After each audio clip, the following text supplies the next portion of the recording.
We're gathered here today to pay cover to our Rebbe, Rabbi Moskowitz, on this first Yahrzeit.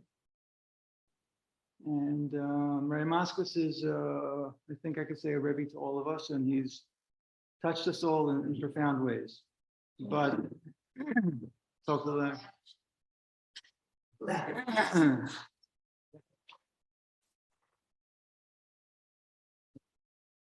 Is this thing?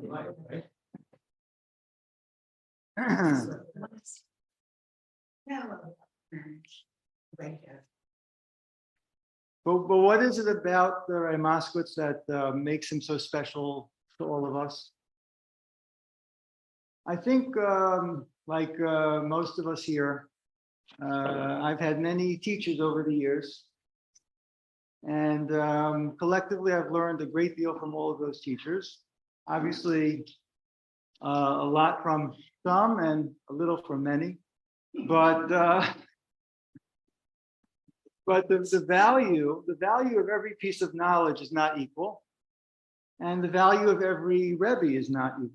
And it's a difficult task to try to find some way to classify and rank the Rebbeim that you have, but really the halacha sort of puts a demand on us because there are different categories of Rebbeim. So we have an obligation to think into different Rebbeim that we've had, different teachers we've had, and the impact that they've had on us.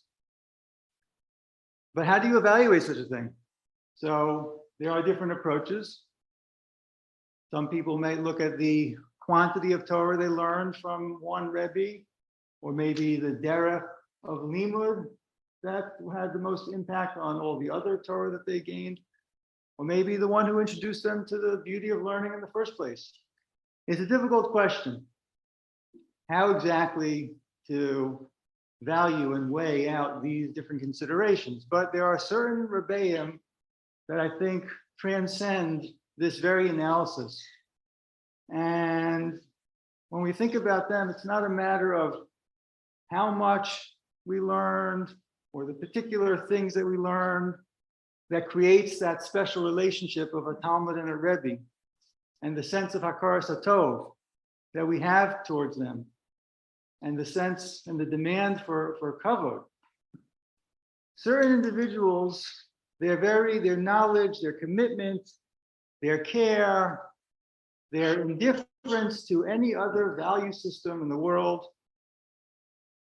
they become somebody that just embodies Torah values to us. And again, it's not a matter of what particular thing you learn from them that really impacts us, but it's just the exposure to that personality, the exposure and the time we've had to spend with them that really becomes the greatest source of limud. And that's a value that you cannot measure. And for these unique individuals, their very personality is molded by Torah. And even for that reason, even casual conversations, hikes, different things that we've done with these special types of people have a great impact. And like Chazal say, even sichas chulin of Talmidei Chachamim requires Talmud. And I know for myself, and I'm sure for many here, Rabbi Moskowitz was that unique individual to me. And I think you'll see from all the speakers and the different perspectives and the different types of relationships, they all come around to the same thing. I think ultimately that we all had just different forms of encounters with this same tremendous Torah personality.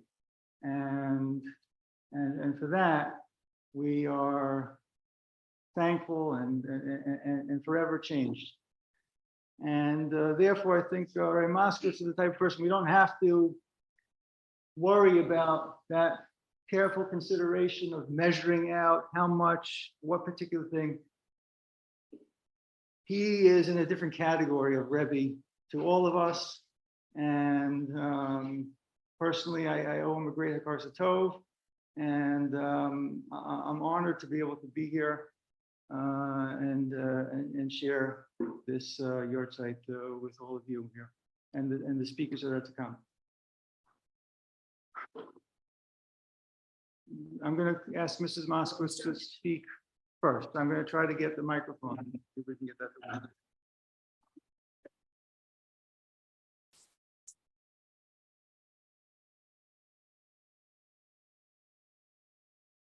Which technology? Sure. We'll bring it to you.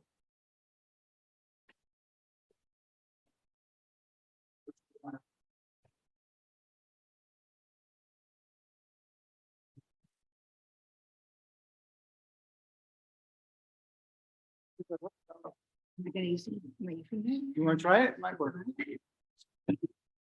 Yes, no,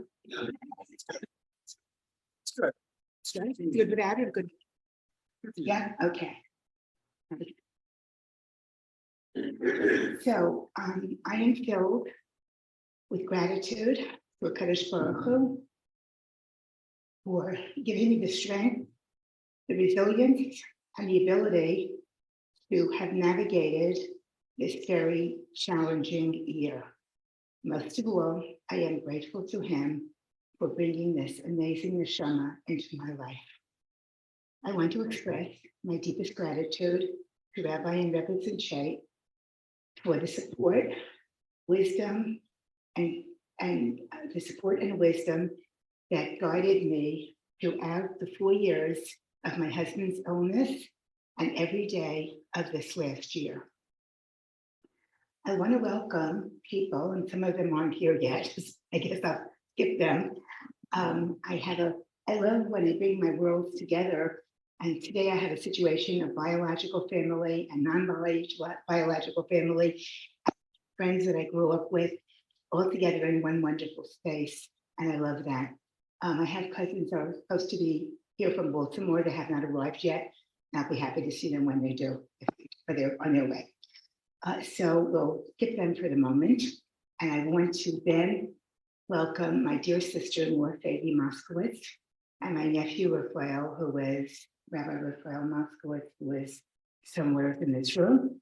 Oh, yes, there he is, who has driven here from Garden Hills to be with us tonight. My cousin, Muncie Mandel, who came from New Rochelle. Now, Muncie was my friend in high school. And one day she said to me, "You're going to meet my cousin and you're going to marry him." And I never liked to hurt anyone's feelings, and so I did. It was probably the best decision I ever made in my life. I also want to welcome my childhood and lifelong friend, Ruth Stillman, who I grew up with. So special that she's here today. And so two people that are not here, I expected to be here, but I do see Hannah Rosenthal, who I lovingly will always call Babe. She's my friend, my student, my family member from Seattle, and it's delightful to see her.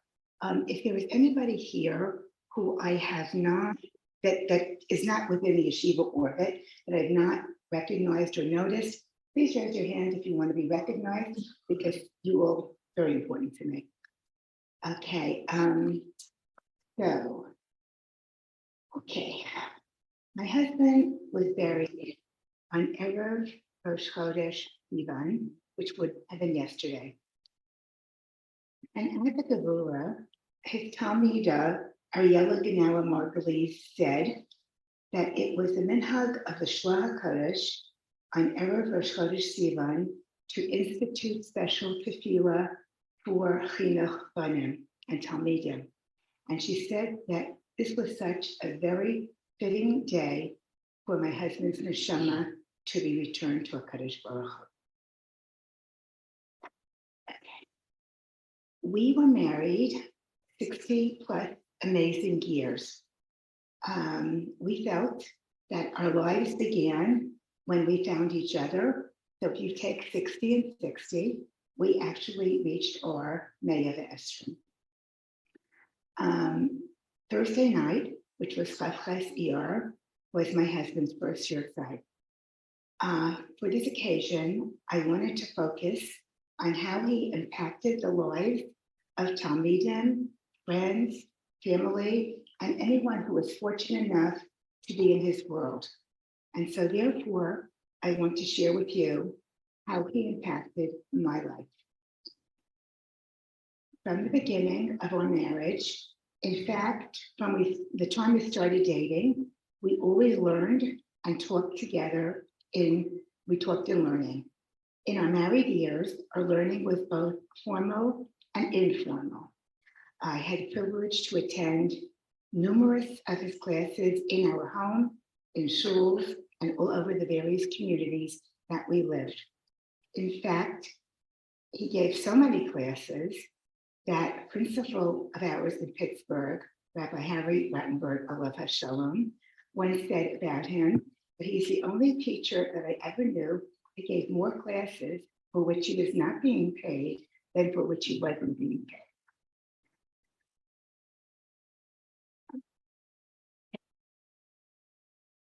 My husband also helped me to prepare for teaching, and that certainly impacted my learning. But I do not think that I ever truly realized how much I learned from my husband until this year. Because this year, I find myself quoting things that he said and emulating the things that he did.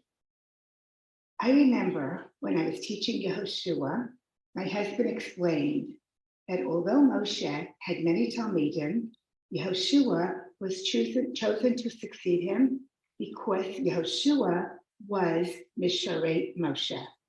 He was serving Moshe in every way, in every mundane activity, in every ordinary day situation. And because of that, he learned from Moshe by observing and interacting with him through everyday situation who the man really was. I was very privileged to be Misharei, my husband, for 60 amazing years. Now, I cannot honestly say that I always appreciated that zechut that I had, or how deeply it would impact me in everything I do. I am most especially grateful to my husband for his amazing Simchas HaChaim that he shared with me. It is that gift that enables me to grow and go forward in joy. No printed word or spoken plea can teach young hearts what men should be. Not all the books on all shelves, but what the teachers are themselves. Yehi Zechro Baruch. Thank you.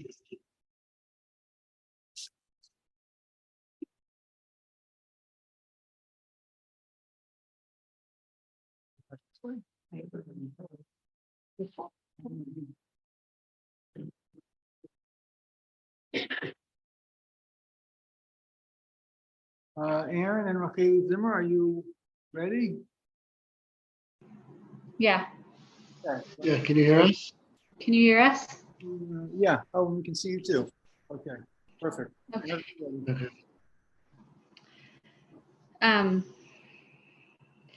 Last week,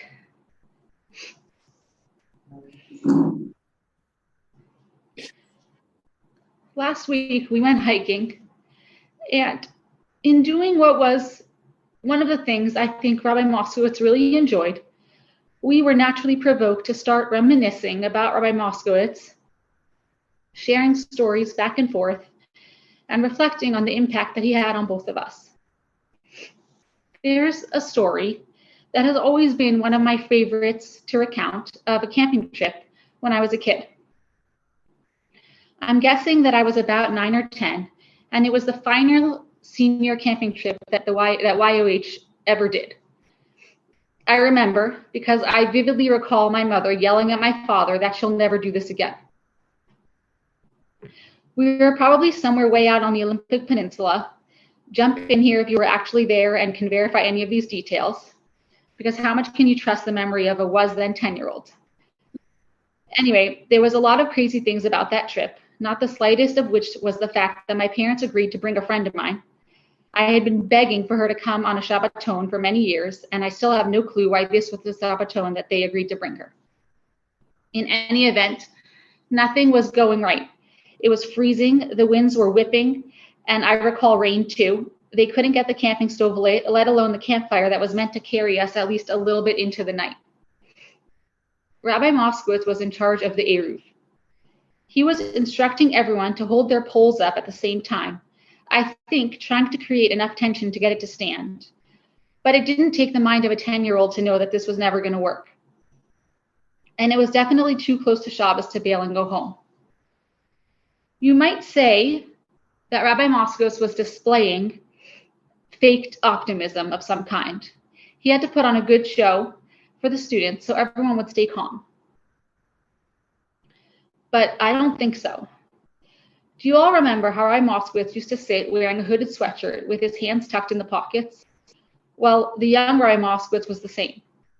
He wasn't upset by all of this. When Shabbos finally started, he sat by that wimpy campfire, smiling. I could still see him now.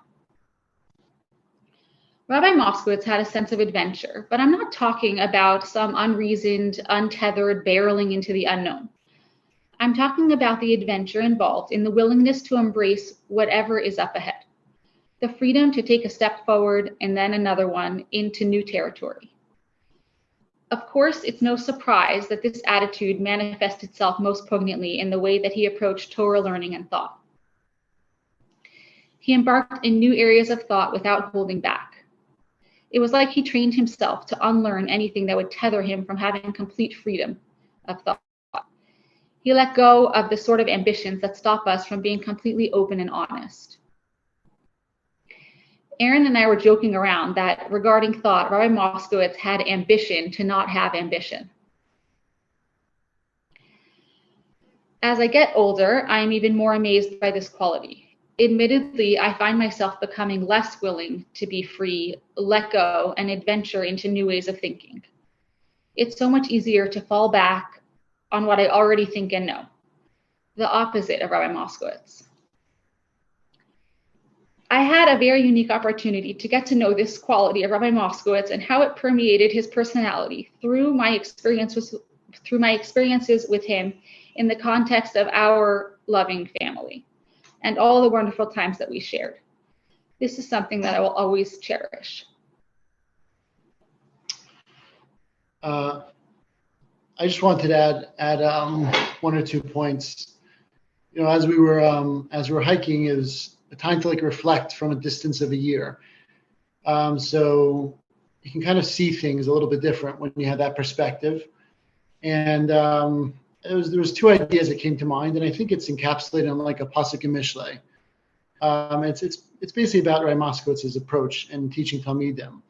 But the pasuk is it's Hey Tezvav 5:16. It's Yafutsu Ma'inosecha Chutza Barchovos Palgemayim. It's talking about a Talmud Chacham. What Torah gives to a Talmud Chacham is that it spreads out his springs. Ma'anos, springs and fountains will spring forth from him outside to the world and into the streets. The public sphere will be like streams of water. And it's speaking about the idea that Talmud Chacham, he sets up Talmidim, and he's 2 facets of the Talmidim. And I think Rabbi Moskowitz is really just made me think about Rabbi Moskowitz in these 2 ways.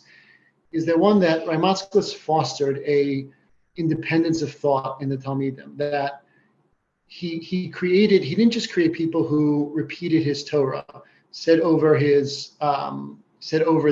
Divrei Torah that he said. I heard Schneeweiss give a shir in Mishlei that he was saying he doesn't know what ideas are his, what ideas are Rabbi Moskowitz, because Rabbi Moskowitz was trying to train the Talmud to be creative and innovative and on his own. For Rabbi Moskowitz was setting up new springs. Rabbi Moskowitz himself was a fountain, a creative fountain of how to learn of ideas in Mishlei, but he was setting up the Talmidim to be independent-minded and creative and to be able to generate new ideas on their own. And he was making new fountains, new Mayanot for the next generation. And he didn't force his mind on you, but he rather fostered a way of thinking that gave you the ability to generate ideas yourself. And the second thing is Berchovos Palgei Mayim, that we were walking in this nachal, this stream, and you see that a stream, it branches off Palgei Mayim into different directions in different ways. And I think in some ways, when I think about Mishlei, how to learn Mishlei, it was like a closed book. It's hard to fathom how anybody cannot know how to learn Mishlei, but nobody knows how to learn Mishlei. None of us would know how to learn it without Rabbi Moskowitz. And anybody, from our community, from who starts to learn Mishlei, you're going back to Rabbi Moskowitz. He's the watershed of learning, of a learning style and approach to Mishlei. And you'll have branches off of that. There'll be different Talmidim take what Rabbi Moskowitz gave and go in different directions. But there's always the main branch of the Nachal, of the river that runs. And it all goes back to Rabbi Moskowitz. And there's the creativity in Talmidim, but on the other hand, it's not to become completely separate and completely different, but it's to branch off and to innovate and be creative in new ways. That always comes back to Rabbi Moskowitz. And I'm personally grateful, and Racheli is also personally grateful, and we know the whole YBT community is grateful for what he gave us, an approach to life that really lets us be independent, but on the other hand, lets us be anchored in the Masorah that goes back to a derech and appreciation of how to lead life and how to learn the wisdom of Mishlei. So we thank Rabbi Moskowitz and Mrs. Moskowitz. It means a lot for us to be able to speak, and we think about him, we think about you all the time, and it's something that we cherish in our thoughts and our hearts.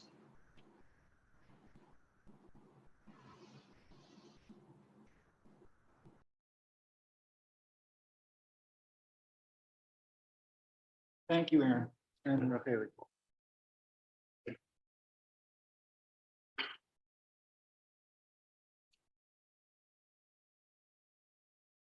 Now I'd like to call up Leslie Ungar, Rabbi Leslie Ungar.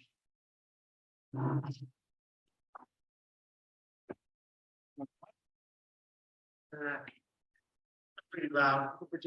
That's my wife. Talk too much all the time.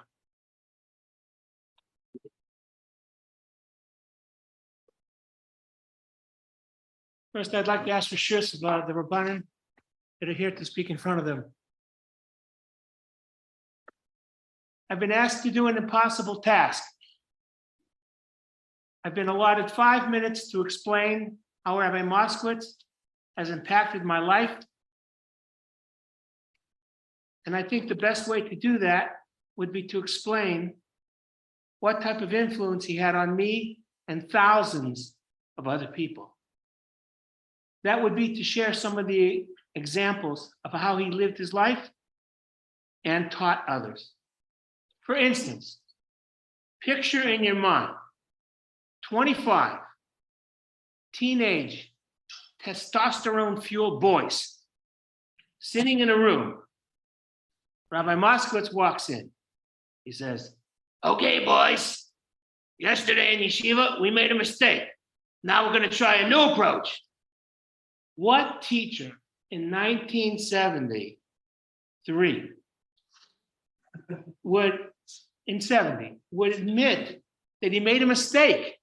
What teacher would admit he made a mistake? No. He said he was wrong. He wanted to start something new. He wanted to try something new. He exhibited absolute intellectual honesty and integrity across the board. If he didn't know something, he'd tell you. If it didn't make sense, he'd tell you. Same picture frame, 25 skeptical teenage boys being told a fairy tale medrash from the Gemara about a 5-headed monster that inhabited the base medrash. Anybody that went in the base medrash, they were killed.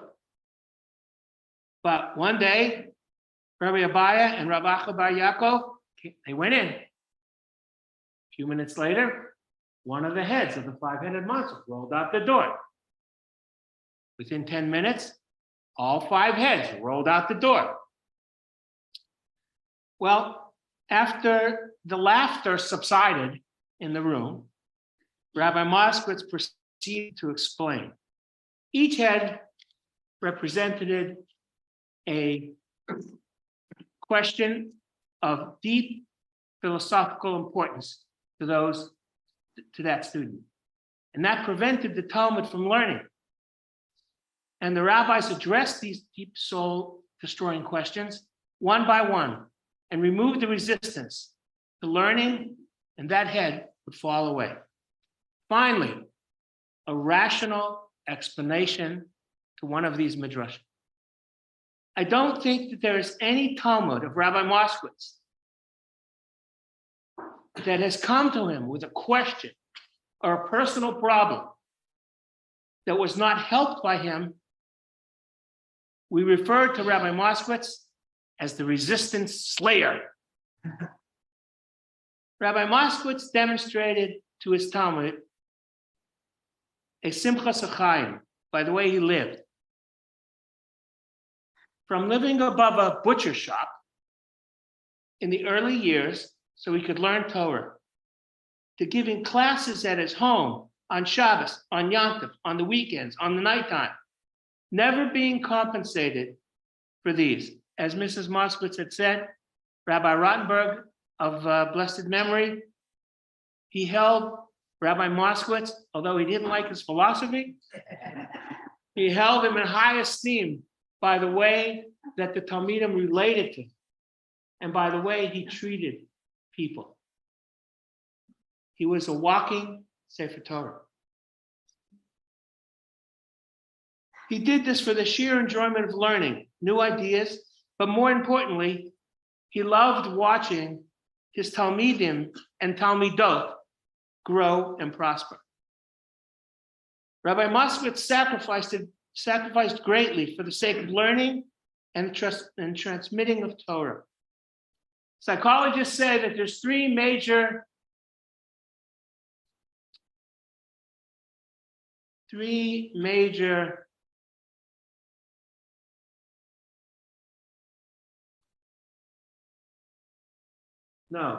when a person is disturbed. It's a death in the family, it's divorce, and it's moving. Traumas, that's the word. Rabbi Moskowitz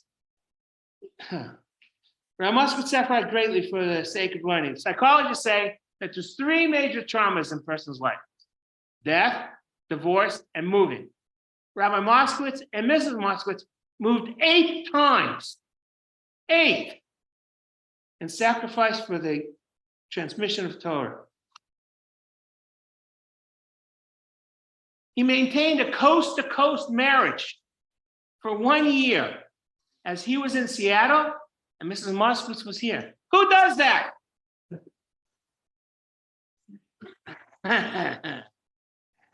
There is no way you can speak of the impact of Rabbi Moskowitz, that Rabbi Moskowitz had on your life, without the mention of his tag team member, Mrs. Moskowitz.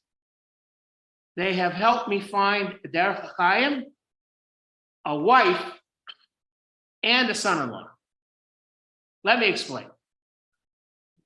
When my daughter was of the ripe old age of 17, and there was this boy eating Shabbos lunch in my house for 4 years who lived in the yeshiva,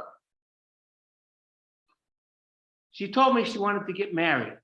What? 17 years old, you want to get married?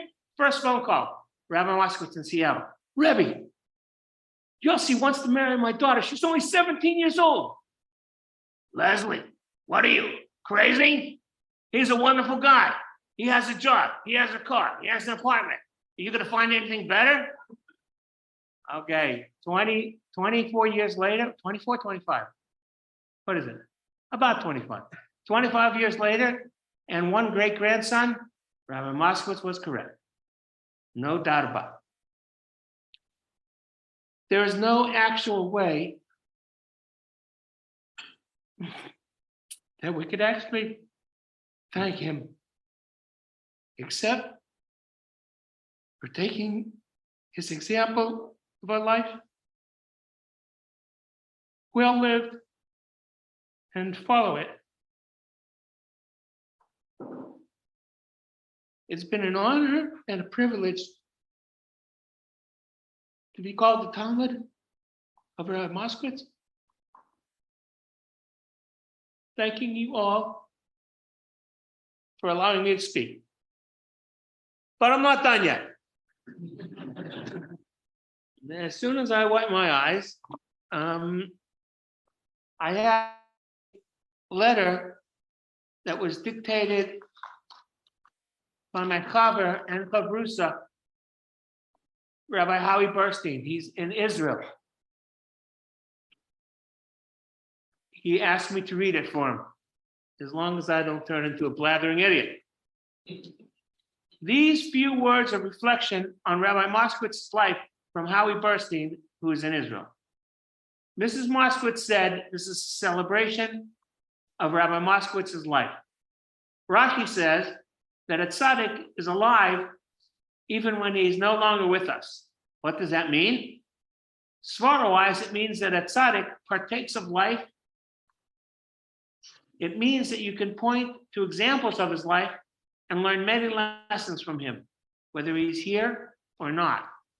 Rabbi Moskowitz showed us that you can learn from all areas of life. For example, you can learn from Aesop's fables, how people react to different situations, then analyze what is going on. Taking that analyzation method and analyzing one's own life. These are just a few areas that he showed me. A tzaddik is alive. Over the course of this year, a few times I would learn with my chavrusa Leslie Ungar. And one of us would quote Rabbi Moskowitz and then go into a monologue, mimicking his voice and using his approach mimicking his voice and using his approach to chachma. Leslie, that's a crazy idea. We have been celebrating the Rebbe's life today, and I think this will continue for many years to come. Thank you.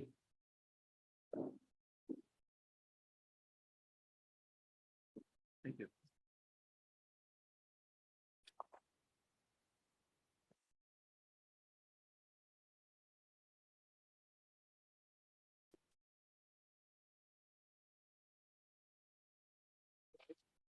I like Paul. Okay. Yeah.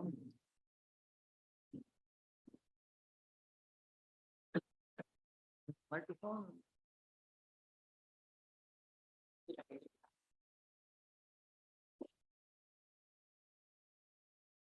Let me know if I need them. Am I loud enough? Okay, good. All right. I came to know Rabbi Moskowitz as a 15-year-old adolescent. I guess maybe,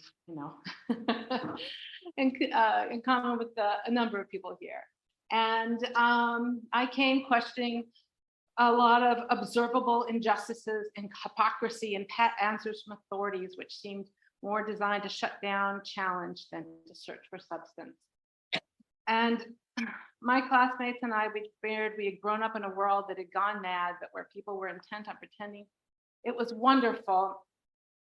It seemed that the only problem was those of us who saw things otherwise. And amidst this internal and external chaos, the school bell rang, and it was time for class.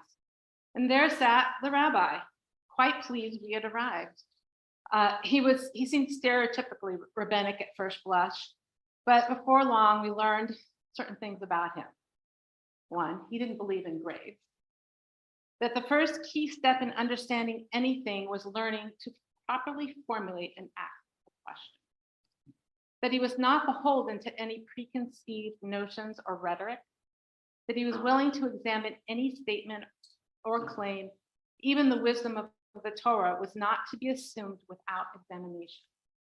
And that he wasn't afraid to say the world had gone mad. It may seem that he'd been more of a rebel than a rabbi, but that's not true at all. Rabbi Moskowitz truly valued chachma, not as some collection of words passed down from an expert. Rather, he valued chachma that came from the truth one could see with one's own mind. He did not sell any easy shortcuts or answers, but he was truly enthusiastic about the journey. And with Rabbi Moskowitz, that journey was the best part, whether it was on a hike or a walk to the bagel store, or a class that ran into the next period because we, his students, wouldn't leave or let go of our points. He gave us the tools for free to carve out our own path. Looking back, I can appreciate the uniqueness of our education. It was not just a day school environment. It was a particular institution that was unique to its faculty and to its time as well. A celebration of Rabbi Moskowitz's life also comes with some grief and the realization that he was utterly unreplaceable. He made the journey seem so simple and straightforward. And personally, looking back, I recognize with awe and some terror that had I not walked in that classroom, my life would not have had the joy and the grounding and learning and love of learning that he imbued. The joy, as Mrs. Moskowitz well knows, with knowing him, being present to the moment and the ideas, and today carrying it forward, the best celebration of what Rabbi gave to everyone lucky enough to be connected with him, is sharing how those things changed my life, led to my children, and how I interact in my community and how that overlaps with, as Leslie said, with his chavrusa and people at my Shabbos table and the people who remain the most special part of my life.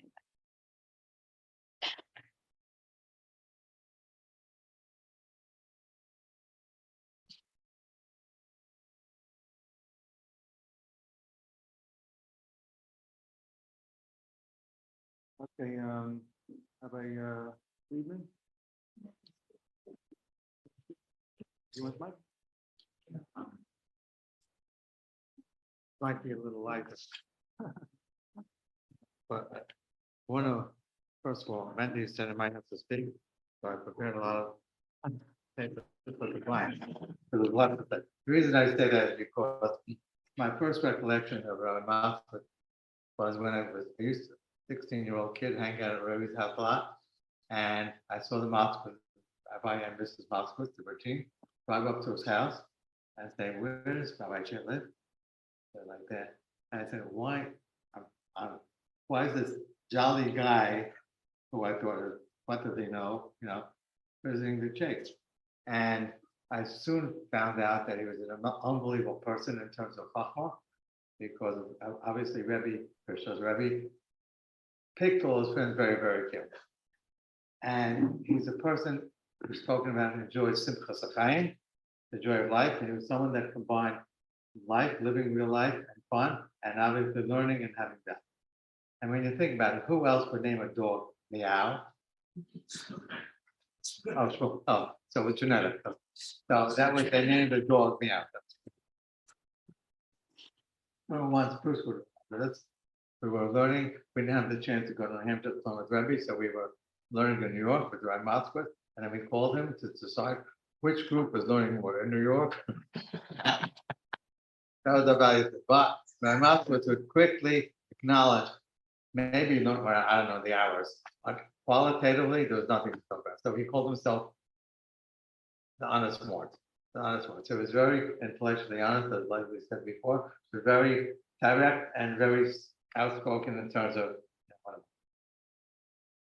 everything he thought of was always out of the box. There was nothing prepared. Obviously, he would look at Rishon and try to analyze what the Rishon say, but he had a very, very, very creative approach. I remember once he was telling us that Kodesh Baruch Hu creates Rishon, but man makes bread.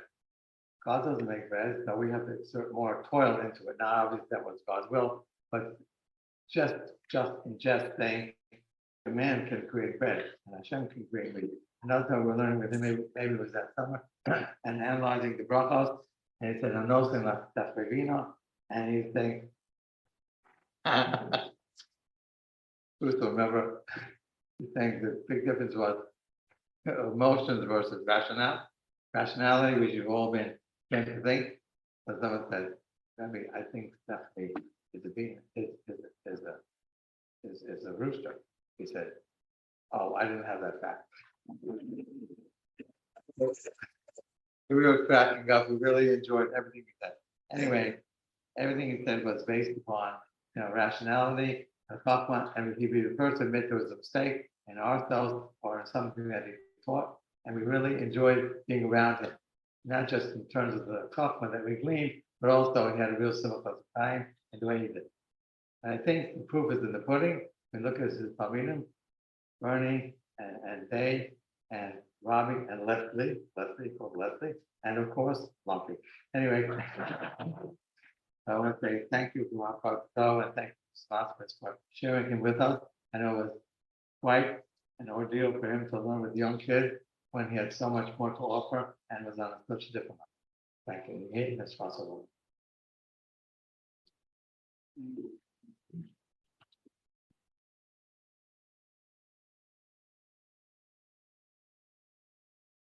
Dave, Rabbi David Martin.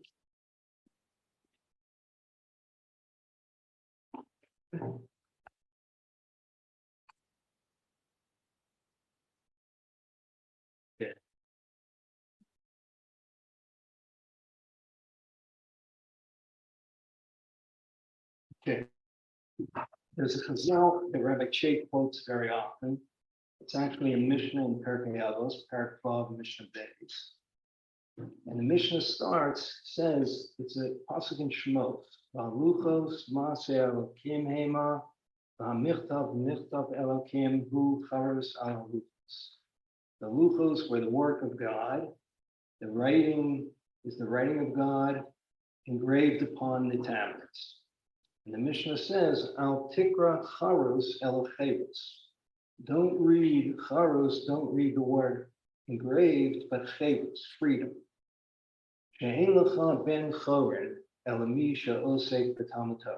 There's the only free man is a person that's osek in Talmud Torah. And this is a funny type of Mishnah. How does learning Torah make a person free? The Taryag Mitzvos is a list of constraints which actually limits a person's freedom. The answer is the only freedom a person can have is freedom of the mind. A person has many things he has to take care of, his health, he has to put food on the table, provide for his family. We are constrained by practical necessities of existence. Most people experience a second type of constraint, social pressure, the need to conform to the opinions of others. This is the freedom that the Torah offers a person. The Torah teaches freedom of thought, the freedom to follow one's Tselem Elokim wherever it leads. Rabbi Moskowitz was such a person. When Rabbi Moskowitz came to Pittsburgh, he moved to Homestead. Homestead is a very nice town, beautiful place to live, but it was on the outskirts of the Jewish community. Not many Jews lived there. To Rabbi Moskowitz, what others did or thought wasn't a consideration. The only consideration was where is the best place to be involved in learning and the Tselem Elokim.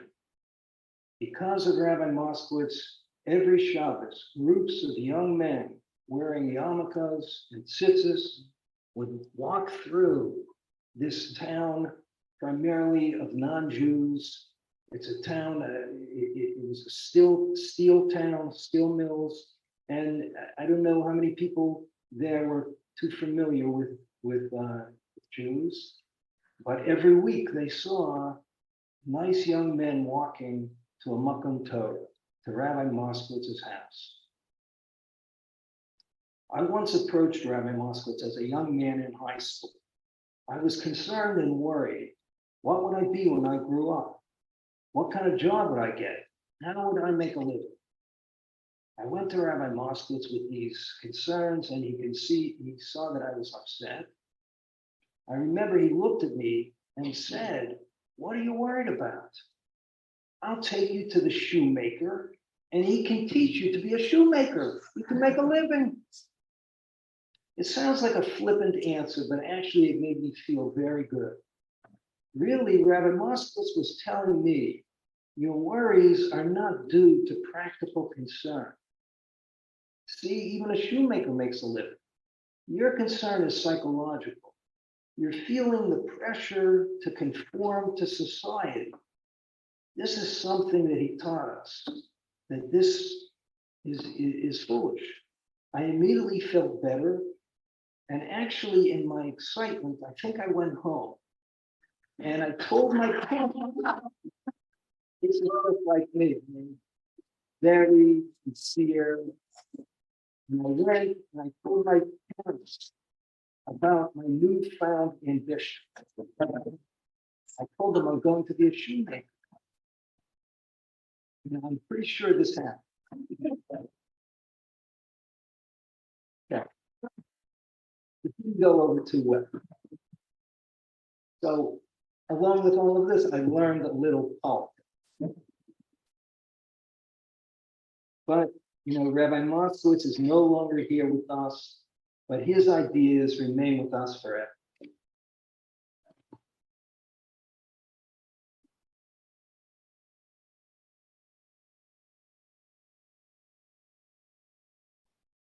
Mendy Peter?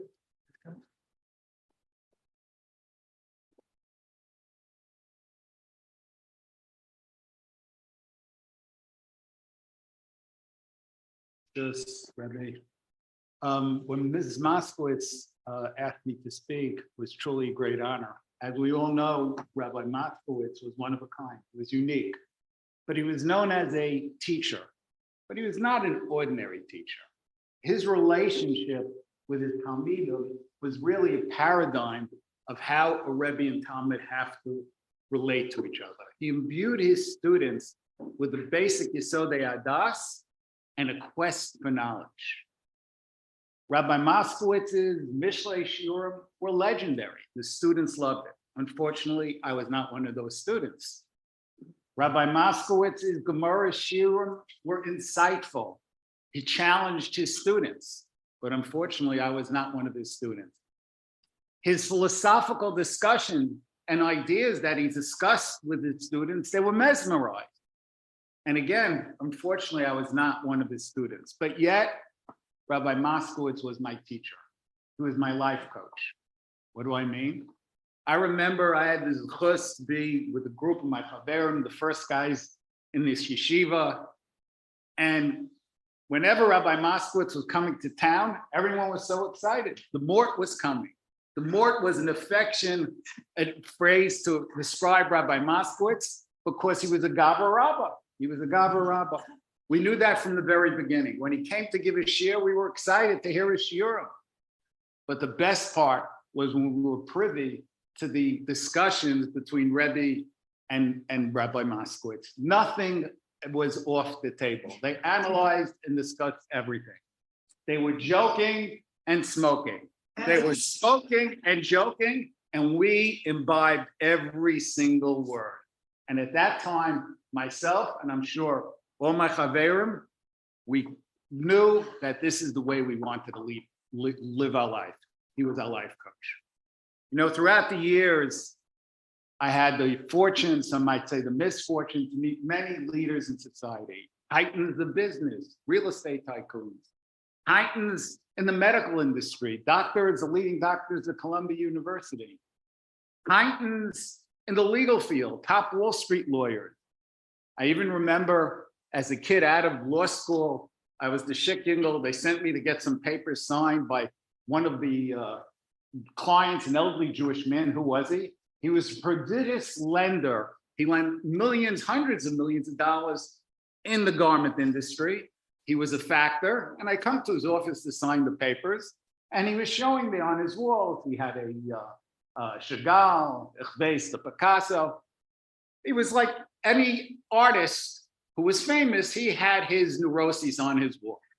And he tried, I was a little kid, and he was trying to convince me of his worth. Amazing. All these titans, all they were the living dead. Rabbi Moskowitz was the titan of truth. His students, his Talmidim cherished him. He pursued Chachma, and he showed us the way of life. He was the titan of truth. There's a pasuk in Mishlei, Rabbi Matt can tell you that it's appropriate, that I will say describes Rabbi Moskowitz's life. In Mishlei, Shlomo HaMelech tells us, Torah's Chacham Makor Chayim.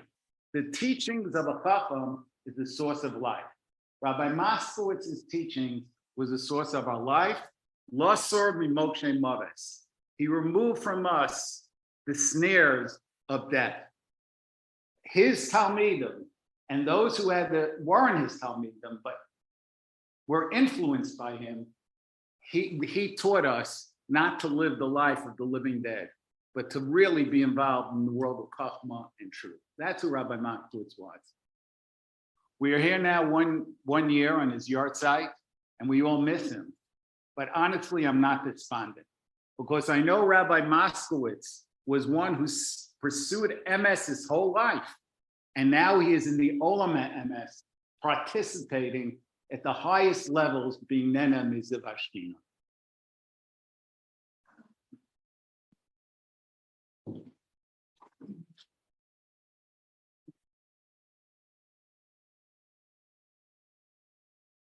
For Rabbi Moskowitz.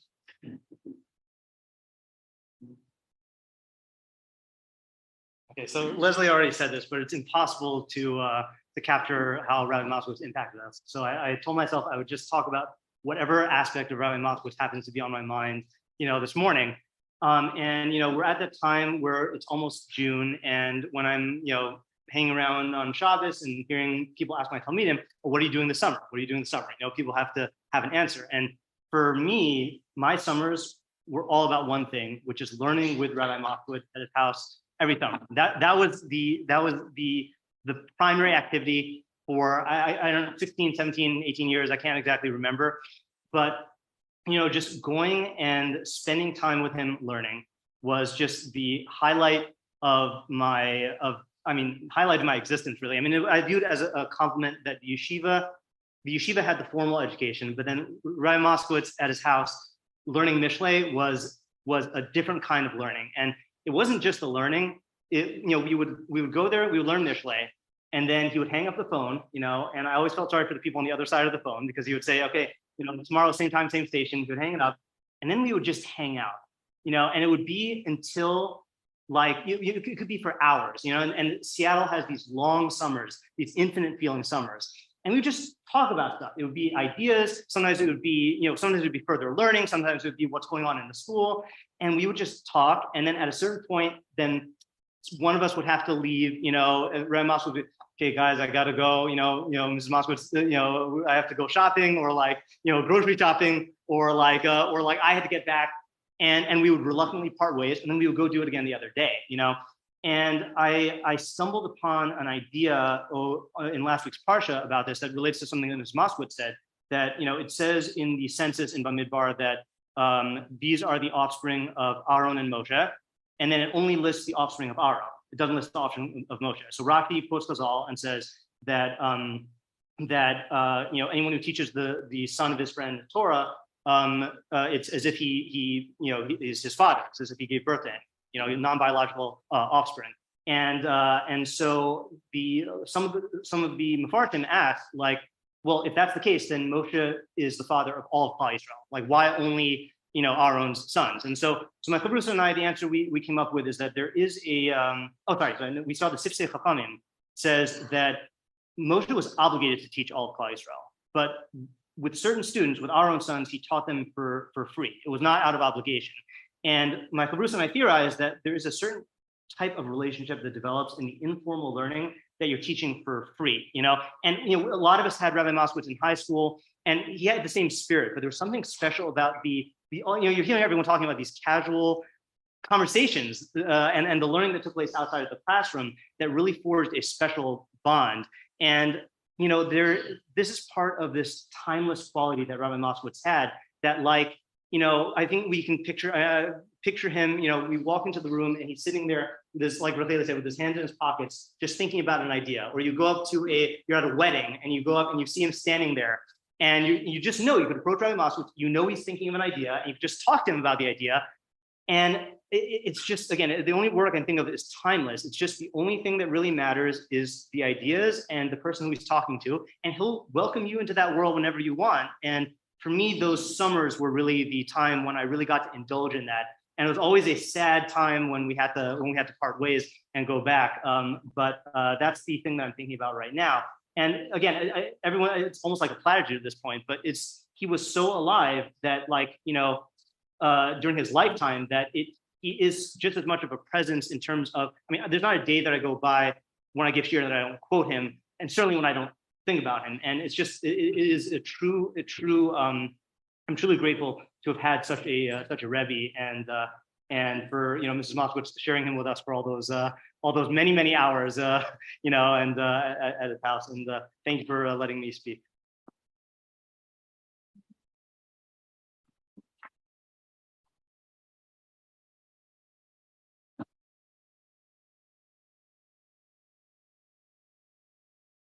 Coming to you from a totally different place.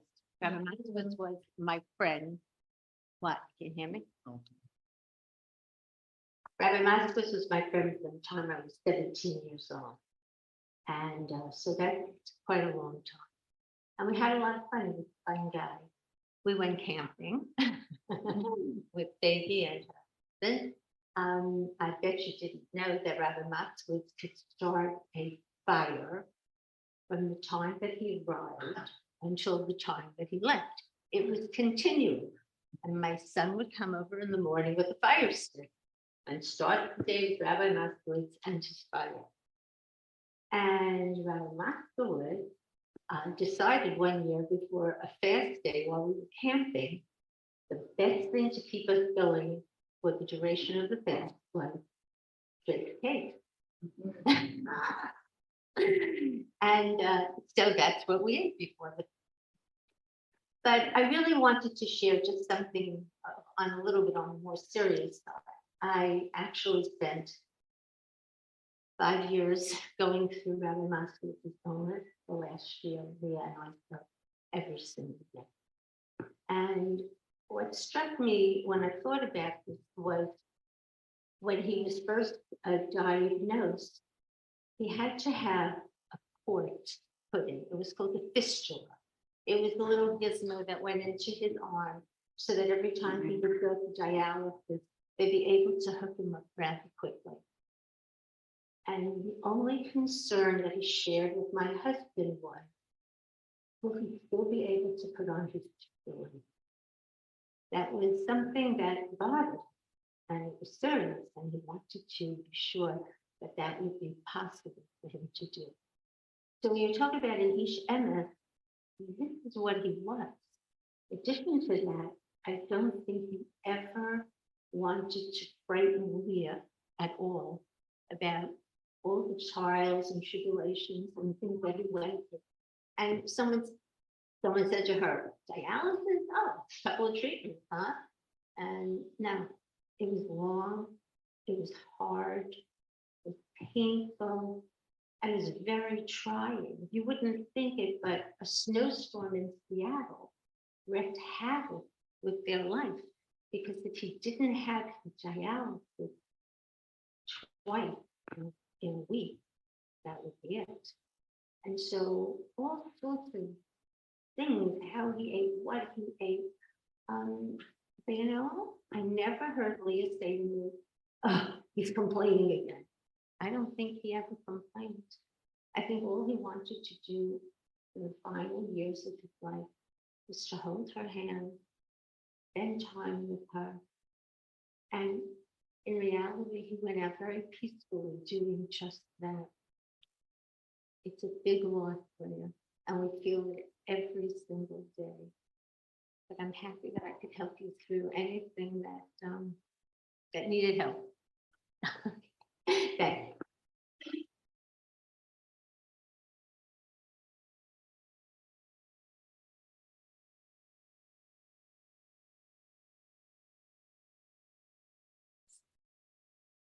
For me, my dear sister.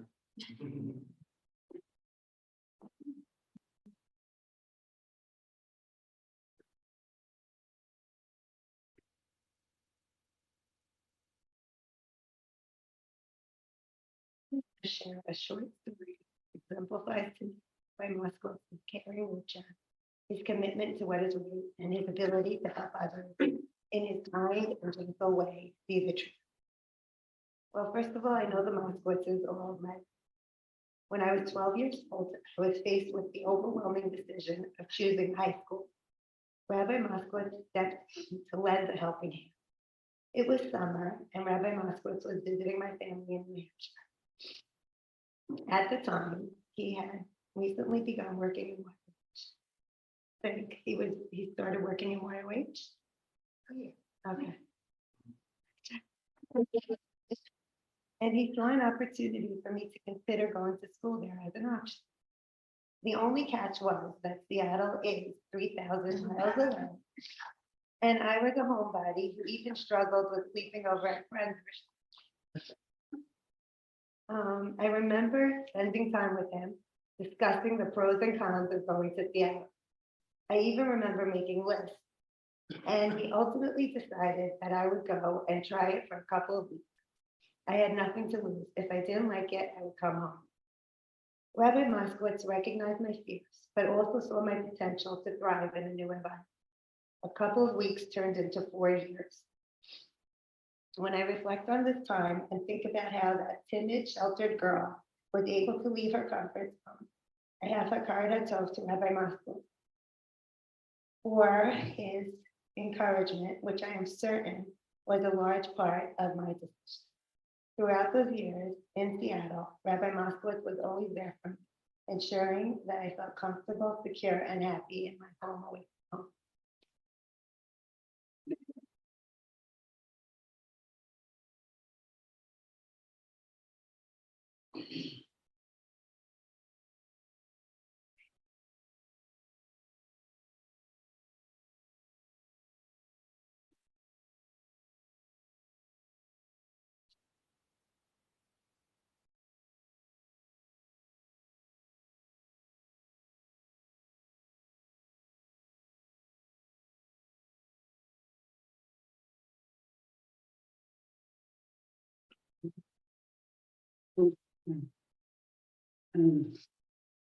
And my son was rich. I want to mention two things. What I want to mention is I must always remember Meir. First, I related between Moskowitz and Meir not to be an artificial language, a perfect seamless marriage. I never heard them even argue. And they were so devoted to each other. I want to mention one more thing. And is that the best way to describe his perfection is by showing that he did something that nobody else can do.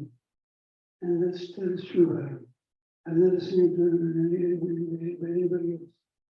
But essentially, he never did anything to try to impress anybody.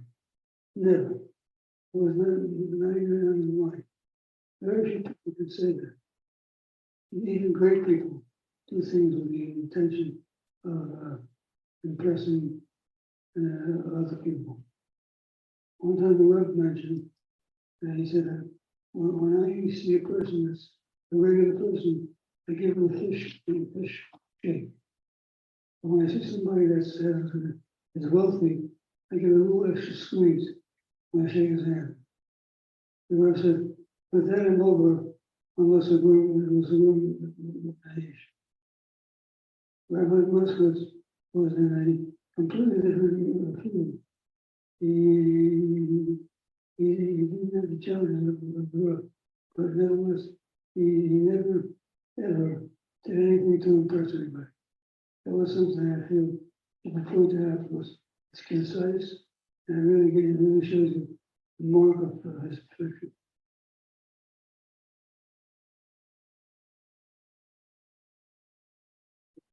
Videos.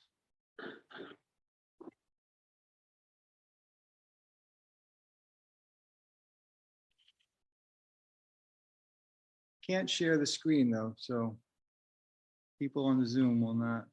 We'll try to put the camera on the. Let's see.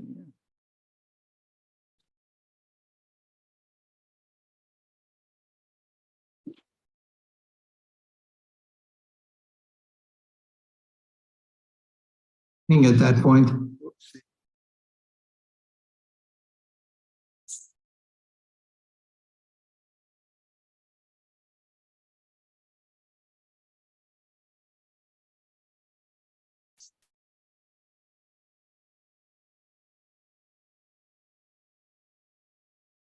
Can you see the screen?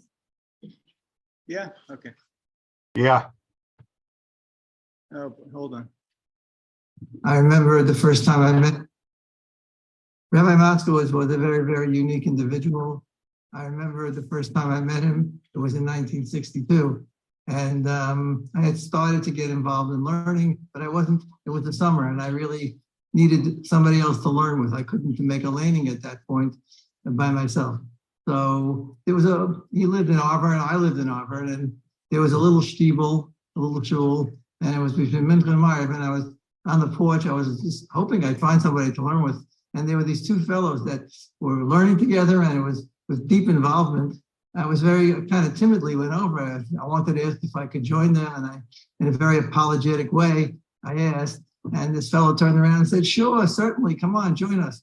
And it turned out that he was Rabbi Moskowitz, Zechron Levracha, and the other person he was learning with was Rabbi Chait, and that's how I met them. And I joined their learning. They were learning every night together, and that was the beginning of a very long relationship with Rabbi Chait and the yeshiva, and of course with the Rabbi Moskowitz. And every time that I met him, if I went to Seattle or he came to New York, there was hardly any small talk. He was always involved in a thought and an idea, and we had these great discussions. And that was his essence. As teaching wasn't something that he did, a profession. It was just a natural phenomenon because he was always involved in thinking, and he just loved to discuss ideas. And he was completely committed to the truth, and he had no sense of any kind of political correctness. He will really, really be missed because he was loved so much by his students. And I wanted to dedicate the latest volume of Eternally Yours on Devarim, which is coming out soon. And I wanted to dedicate it to the memory of this very unique individual, Rabbi Moskowitz, Zechron Levracha. And I just want to read to you the dedication. This book is dedicated to the memory of a truly unique Jewish personality, Rabbi Morton Moskowitz, Zechron Levracha. He was a great teacher of Torah and life wisdom who did more than educate. He engaged and inspired the many students who joined with him on his intellectual adventures. Rabbi Moskowitz was a person who loved truth in an uncompromising fashion and was constantly immersed in deep thought. Simply engaging with him was always a learning experience, as his ordinary conversation consisted of questions and original thoughts. His love and affection for his many students was heartfelt and fully reciprocated. Rabbi Moskowitz is extremely missed by those who were fortunate enough to know him. May his memory be a blessing for his wife, Leya, his students, and all of Klal Yisrael.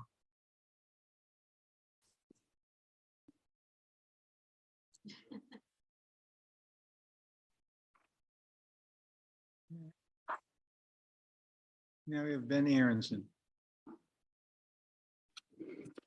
Thank you, Mrs. Moskowitz, for the encouragement and opportunity to share a few words about Rabbi Moskowitz. At a year's distance from his passing, I miss him deeply, but my memory has refocused, less toward the most recent few years and more toward the previous 20. I was looking over my notes and came across an idea we learned together a number of years ago. Not surprisingly, it was based on a Pasuk in Mishlei. Perak Yud Daled, Pasuk Yud reads, Leiv Yodea Marat Nafsho, Uvesimchato Lo Yit'arav Zar. The heart knows the pain or bitterness of the soul, and in his joy, no other can join. He explained that the Pasuk could be interpreted in terms of learning or in terms of general psychology. In terms of learning, the pain of breaking your teeth on something, really struggling with a difficult idea that at first seems just out of reach, followed by the joy of working an idea out, is a type of personal joy that cannot be communicated to someone who hasn't experienced it themselves. In terms of psychology, the pain of facing a conflict is deep and personal. But working out the conflict, having insight and understanding for the basis of the conflict, results in the removal of pain. As we know, it is an incredible relief. The joy from this type of insight is hard to explain to someone who hasn't experienced it. Rabbi Moskowitz helped me and guided me to experience both of these joys. He showed me how to struggle through many different ideas and helped me to experience the thrill of learning. He also helped me to face my own conflicts head on. It's a painful process, but the relief and peace that result, the satisfaction of having a better understanding of oneself is worth it. One example, when I was in high school, someone took something of mine without permission. I was really upset about it, and I wanted to tell everyone I knew that this person was a jerk. I felt it was only right. Rabbi Moskowitz had previously brought up the topic of Lashon Hara and speaking ill of others, even when it's true. So during a break, I discussed the issue with him. He asked me if I was so upset, why didn't I just go punch the guy? So I was taken aback by the question, but he pointed out to me that there are many different potential responses to the issue. Also gently pointing out that my chosen response was kind of cowardly. As we calmly discussed various approaches, he showed me that I would look more foolish going around complaining about this person. He helped me understand the basis for my immediate feelings on the issue could potentially distort and limit my thinking, that a deeper analysis would also present other options. This lesson has helped me countless times over many years and in many different areas of my life. At the end of his life, Seneca said to his friends, family, and students, I leave you, quote, I leave you at least the best thing I possess, which is the example of my life and character, which I pray you to cherish in your memory, that by doing so you may acquire true and sincere friends. I feel as grateful as ever to have been Rabbi Moskowitz's student. I cherish his example in my memory and share camaraderie with others who also treasure his example.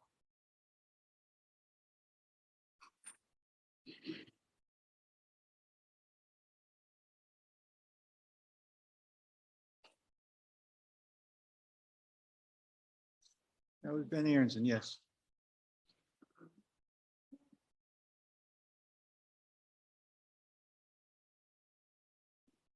If anyone knows how to get it on that TV screen, you're welcome to come up. Otherwise, okay, this is Naomi Dardik, Fichtenberg. Huh? I've seen it. Isn't there like a way to switch it on there? Yeah.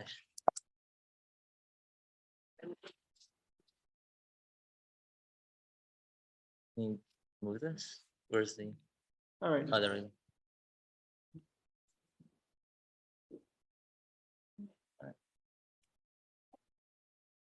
Oh, there you go. Yeah, just gotta. The zoom's gotta. Gotta find your the mouse. Yeah, this is Apple's not my computer. Perfect. Yeah, I just gotta make it bigger and just.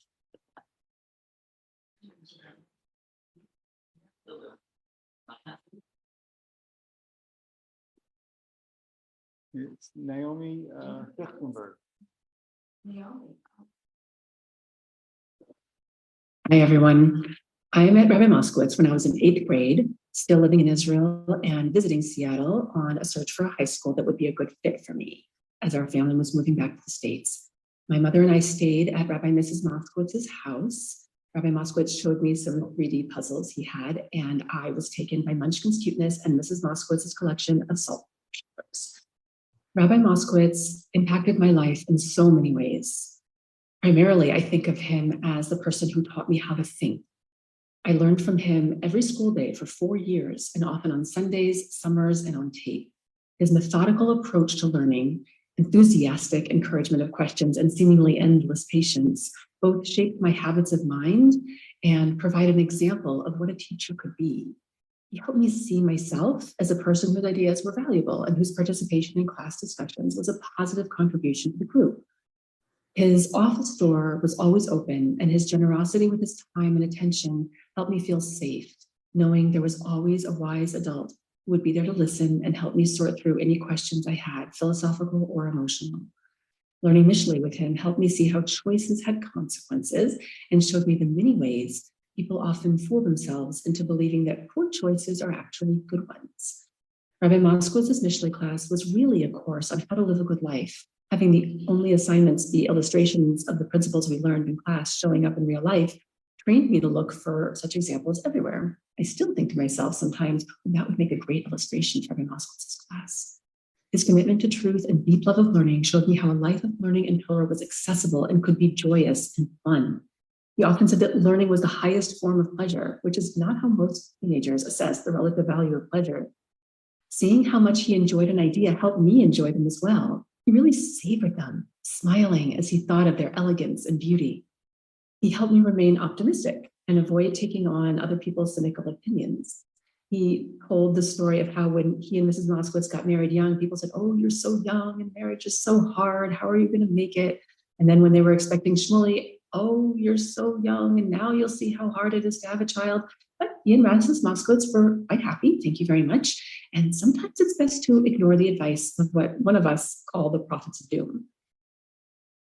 He was a model of a Ben Torah, humble and kind, thoughtful and committed. I honestly can't imagine my life without his influence. On a practical level, my appreciation for learning, which he helped cultivate, led me to attend Masoret, which is where I met Esty, who introduced me to her brother, who is my husband of 24 years and father of our 6 children.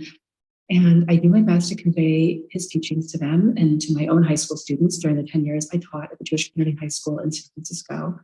Now, living in Neve Daniel, I occasionally teach in Shiur in our community, and his thought and approach impacts those classes as well. Professionally, I became a clinical social worker after teaching high school, and there's no question that Rabbi Moskowitz's teaching and way of living impacts my work with clients as well. I'm sure I'm missing aspects of his impact on my life, and I'm glad that this is a group effort. I have never felt the loss of a Rebbe personally the way I did with Rabbi Moskowitz, and I'm grateful to be part of a community of Talmidim who share a deep appreciation for his teaching and life.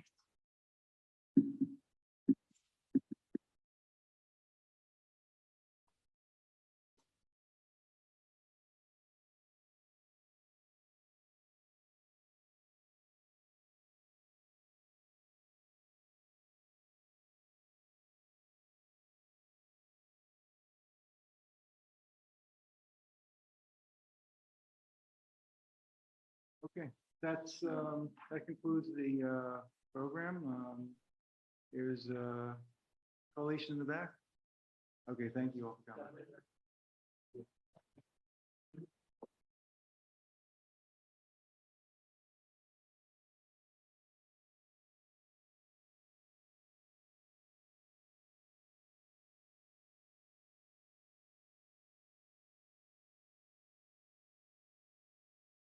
Okay, signing off.